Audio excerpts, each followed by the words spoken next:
Good morning, everybody.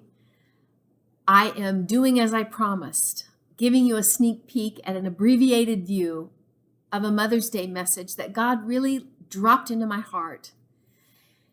It's along the lines of honoring your mother. That's the fifth commandment, to honor your mother and father, that you may have a long life. But this time of year, as Mother's Day approaches, you may be sitting feeling quite conflicted. You might take that trip to the store to look at all the Mother's Day cards, all the beautiful things written, and feel those don't apply to my mom. Sadly, many people did not have moms or dads that are worthy in the natural of honor. Some people grew up with parents that left them wounded and hurt and traumatized. First, let me say, I am so sorry if that is you. Those are things that throughout the rest of our adult lives, we have to work to find the healing. We have to work to find ways to cope with those parts of childhood that wounded us deeply. And so you may not have a sense that your mom or your dad is very honorable. So how do we fulfill that commandment? As the fifth commandment, it's in there, and then it's referred to several times throughout the Bible.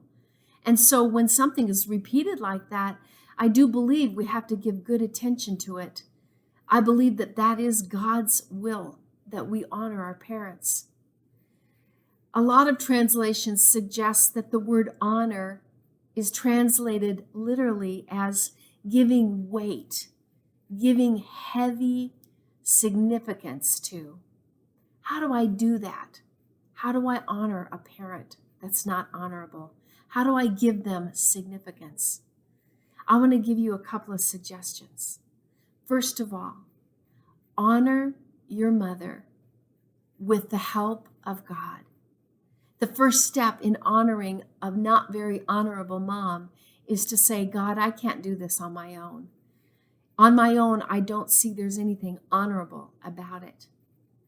And so first, honor your mom with God's help. And second, very important, honor your mother, the position, not the relationship.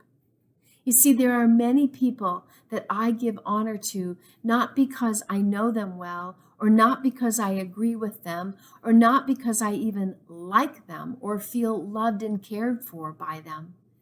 But I honor them, I give significance because of their position. There are political figures that we give honor to because we recognize the significance of their position. There are people in my community, or friends or acquaintances, or bosses and supervisors that I show honor to, not because of the relationship, but because of the position. And that is a good place to start with honoring a mom that isn't seeming to be very honorable. We honor the position that she gave us life. I honor the unhonorable mom because she carried me in her womb and birthed me and gave me life. And that position as my mother, I can genuinely honor. Start there. You don't have to honor the relationship. It may never have any kind of the qualities that are honorable, but you can honor the position. And then the third suggestion for honoring a mother or a father who's not very honorable, honor them with surrendering any expectation of anything back. Give honor without the expectation that it will change them, or that it will change your relationship, or that it will heal the wounds that were caused. Honoring an unhonorable parent is an act of faith and an act of surrender, saying, God, they did not equip and love me as they should have as parents, and yet I honor their position as my parents. I honor them without expectation. And so, God, I leave the results with you. 3 things to think about. When we were young and trying to start our family, we dealt with infertility. And after several years of trying to conceive and have our own child, miraculously we did. In fact, the doctors had told us, you need to start thinking about other options for having children. But miraculously, I got pregnant and we had our son, Derek. And so we assumed whatever the problem was, it was fine. God had healed. And now we could go on and add to our family as we had hoped to do. And yet there was never a second pregnancy. Whatever was not happening still was not happening. And so we realized if we wanted more children, we were going to have to look at adoption. And in those years, open adoption had become very, very popular. We let it be known that we were interested in adoption. In the meantime, we moved to California. And one day we got an email from a contact back in Wisconsin. She had been working with the Pregnancy Care Center. And she said there was a mom who was pregnant who was not going to be able to care for and keep her baby. And yet she wanted to retain the pregnancy, give birth to the child, and then place it for adoption.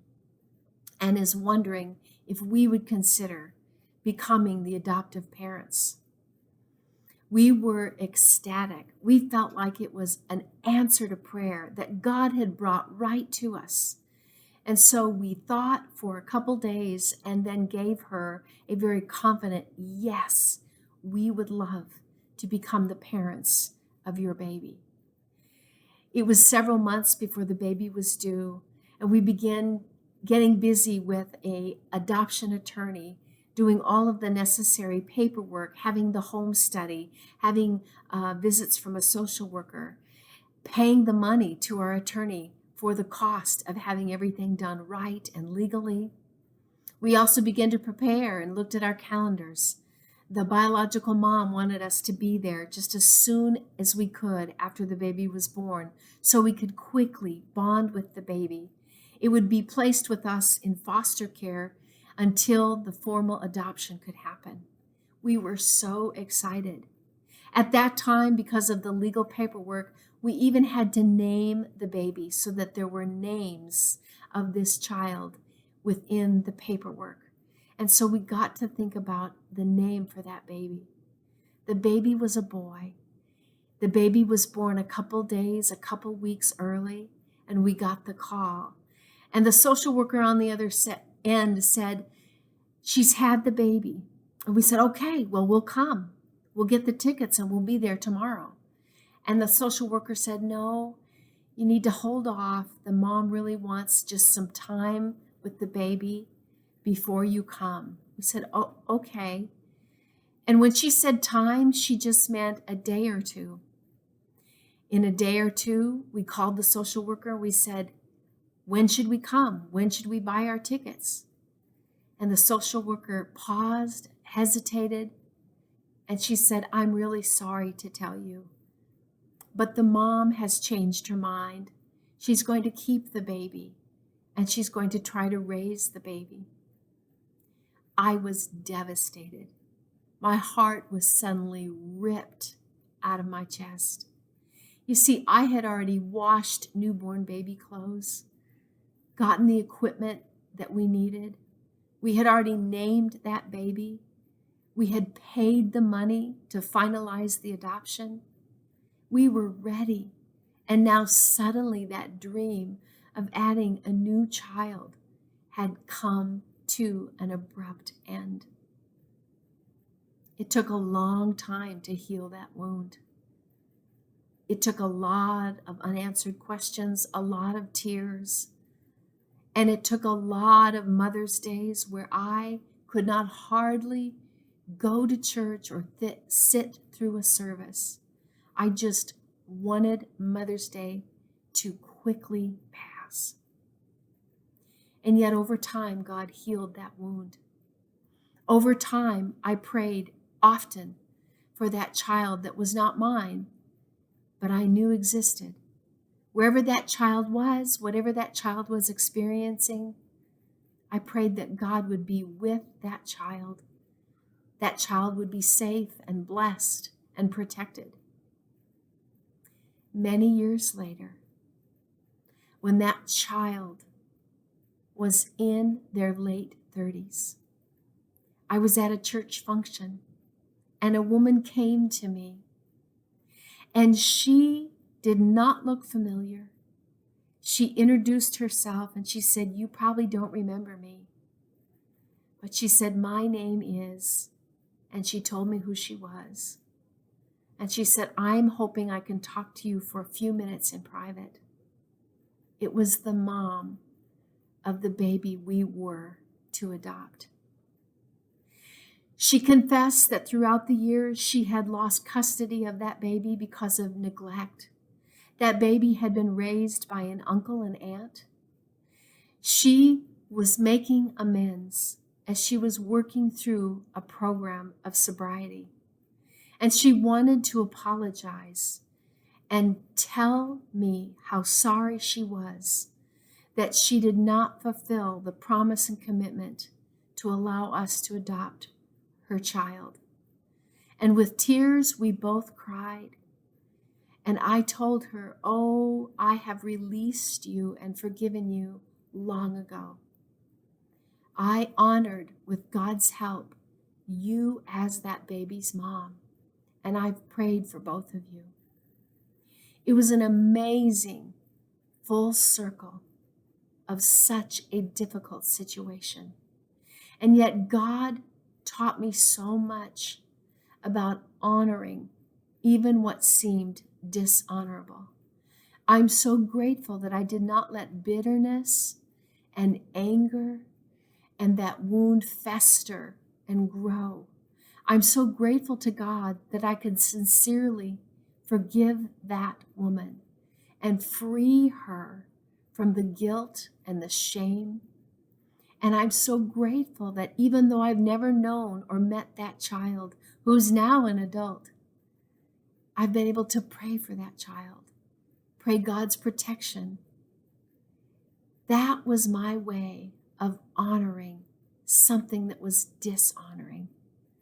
And so in conclusion, let me encourage you, if your mom or dad is not an honorable person and you did not have a childhood full of honorable relationships, with God's help, you can still bring honor to your parents. And I pray that whatever needs to take shape for you because of this, to make that commandment come alive for you, feel genuine and doable for you, my prayer is that that would happen for you, that this Mother's Day would be a little less painful, and that you would feel the comfort of the Holy Spirit as you work towards trying to honor your mom. Have a great day, everybody. Thanks for listening.